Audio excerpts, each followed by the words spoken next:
Hello friends. हम सब बिहार समग्र रिवीजन को कंटिन्यू करते हुए नेक्स्ट टॉपिक पे आते हैं। और आज हम लोग देखेंगे चंपारण सत्याग्रह के बाद जो किसान आंदोलन हुए थे बिहार में, उसके बारे में देखेंगे आज। सो ये सीरीज आपके बहुत से बिहार गवर्नमेंट एग्जाम में हेल्प करेगा, जैसे बीपीएससी प्रीलिम्स मेंस हो गया, वनडे एग्जाम हो गया and all Bihar government exam.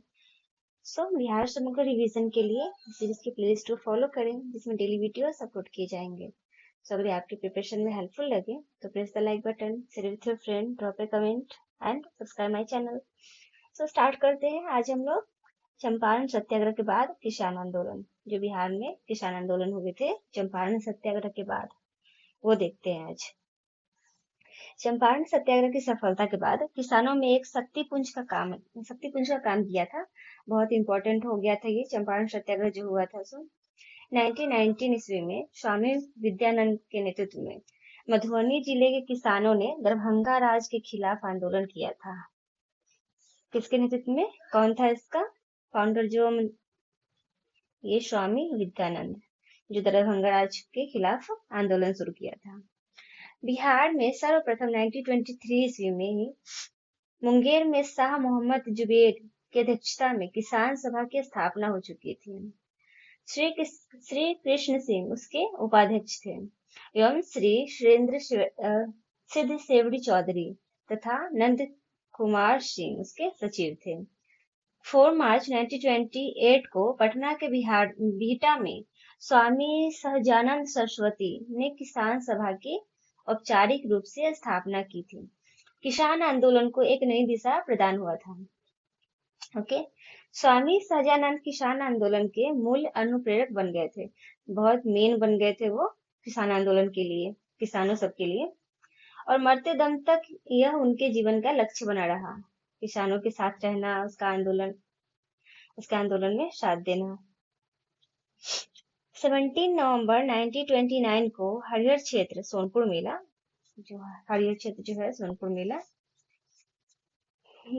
मेला, वहां पे एक सभा में प्रांतीय किसान सभा की स्थापना की गई थी।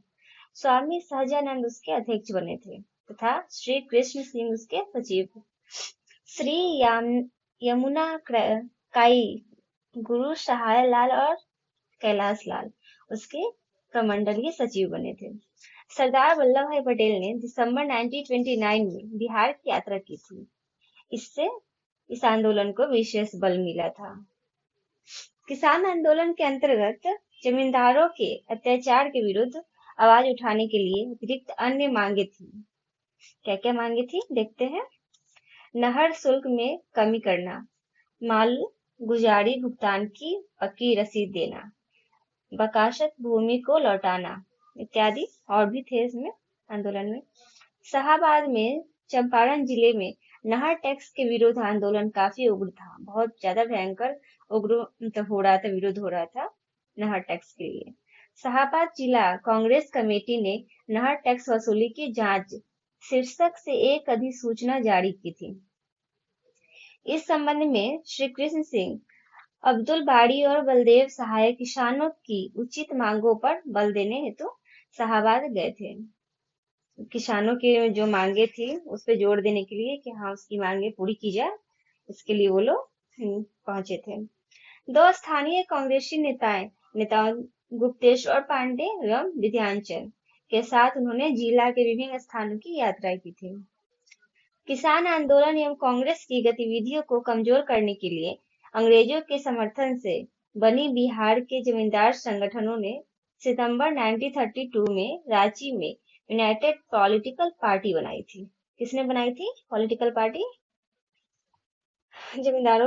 जमींदारों संगठन, जो जमींदार संगठन थे, सितंबर 1932 में रांची में यूनाइटेड पॉलिटिकल पार्टी बनाई थी। नेक्स्ट, बिहार में किसान सम्मेलन देखते हैं। फर्स्ट जो हुआ था बिहार प्रांतीय किसान सम्मेलन 17 नवंबर 1929 ईस्वी में हुआ था। स्वामी सहजानंद सरस्वती की अध्यक्षता में सोनपुर में संपन्न हुआ था। ये हरिहर क्षेत्र सोनपुर में पूरा किया गया था। सेकंड था सम्मेलन 29 से 30 अगस्त 1934 को पुरुषोत्तम दास टंडन की अध्यक्षता में गया में संपन्न किया गया था। इस सम्मेलन में खान अब्दुल गफ्फार खान ने भी अपने भाई के साथ भाग लिया था। तीसरा हुआ था, जो थर्ड था सम्मेलन, वो हाजीपुर में हुआ था 26 से 27 नवंबर 1935 को। कौन थे इसके अध्यक्ष? स्वामी सहजानंद सरस्वती थे। इस सम्मेलन में जमींदारी प्रथा हटाने का प्रस्ताव स्वीकृत हुआ था, स्वीकार किया गया था जमींदारी प्रथा हटाने का। अप्रैल 1936 में अखिल भारतीय किसान सभा की स्थापना लखनऊ में की गई थी, जिसमें स्वामी सहजानंद सरस्वती को अध्यक्ष एवं प्रो एन जी रंगा को महासचिव बनाया गया था।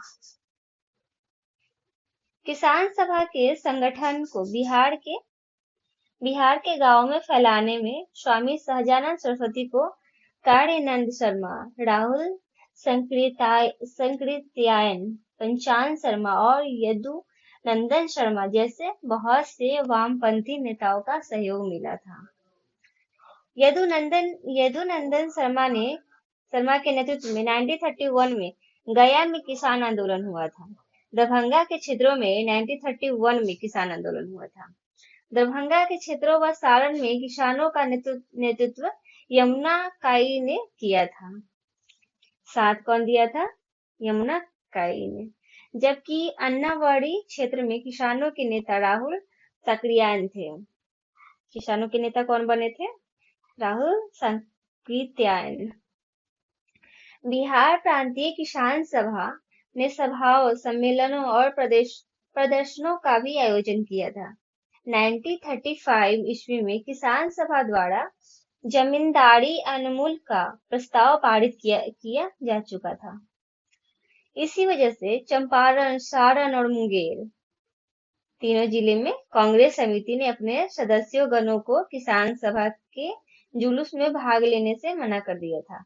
इस परिस्थिति के बाद किसानों ने प्रत्यक्ष कार्रवाई का रास्ता शुरू किया। नवंबर 1935 को मोकामा क्षेत्र के बड़हियाल टाल है इलाका, उसमें किसानों द्वारा जमींदारी उन्मूलन तथा बकासत भूमि की वापसी की मांग को लेकर बड़ा आंदोलन हुआ था। बहुत बड़ा आंदोलन शुरू किया था जमींदारी उन्मूलन के लिए और बकासत भूमि, जो बकाया में भूमि सब दिया जाता है, उसके लिए। इस आंदोलन में कार्यानंद शर्मा की भूमिका काफी इम्पोर्टेंट थी, बहुत महत्वपूर्ण था उनका भूमिका, वो भी साथ दिए थे। बकासत भूमि उसे कहते हैं जिसे मंदी या प्राकृतिक आपदा के कारण लगान न दे पानी की किस्ती में किसानों ने जमींदारों को दे दी थी, वही होता है बकासत भूमि, जो बकाया दिया जाता है। जैसे कि किसान लोग जो लगान न दे पा रहे हैं, उस स्थिति में ये भूमि दे दी जाती है। ओके। 1938 ईस्वी में पटना में एक बड़ी किसान रैली हुई, जिसमें 1 लाख किसानों ने हिस्सा लिया था। गया जिले के रेवर में यदुनंदन शर्मा के नेतृत्व में किसान मजिस्ट्रेट से यह घोषणा कराने में सफल रहे कि विवादास्पद 1850 बीघा जमीन काश्तकारों को लौटा दी जाएगी। फरवरी 1939 में राहुल संकृत्यायन ने सारण जिला के अंबाड़ी स्थान पर बकासत सत्याग्रह शुरू किया था। वही जो बकाया भूमि दिया था, उसी का सत्याग्रह शुरू कर दिया था। स्वामी सहजानंद सरस्वती हुंकार पत्रिका के माध्यम से किसानों में जागरूकता फैलाते रहे। अप्रैल 1939 में आचार्य नरेंद्र देव की अध्यक्षता में गया में अखिल भारतीय किसान सम्मेलन का वार्षिक अधिवेशन हुआ था। ओके, नोटिस में दिया है, ब्रिटिश सरकार का बिहार में भू राजस्व के बाद अफीम दूसरा बड़ा आय का साधन बना था।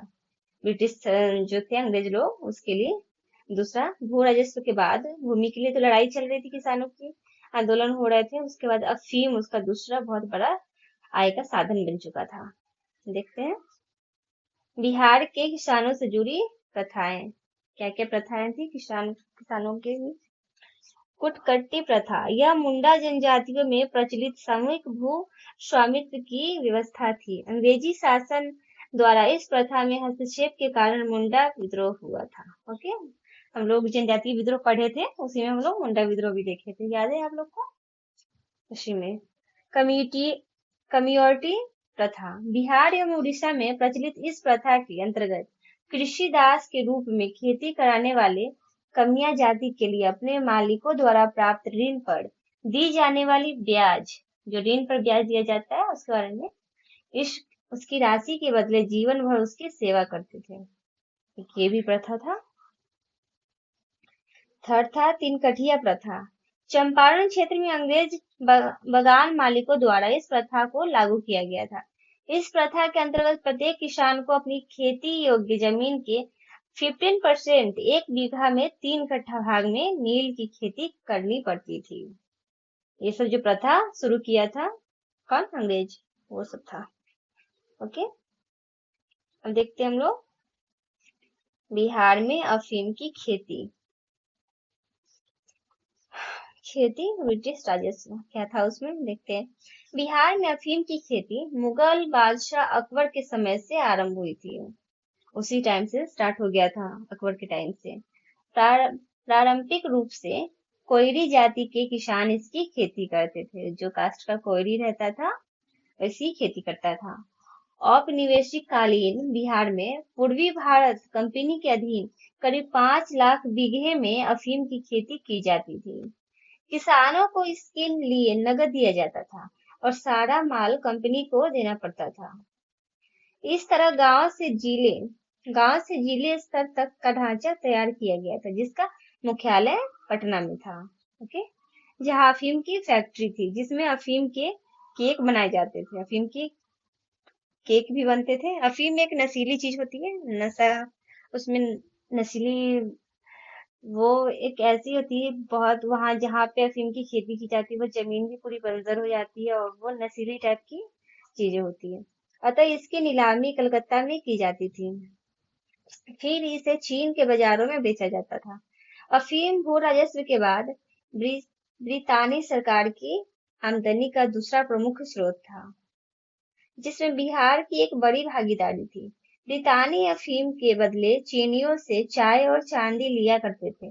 ब्रितानी अफीम और चीनी चाय के वर्चस्व को लेकर जून 1840 में ब्रितानी युद्धपोतों ने चीन के पर्ल रिवर डेल्टा में युद्ध छेड़ दिया था। तो चीन ने इस ब्रितानी हमले में घुटने टेक दिए थे। ओके,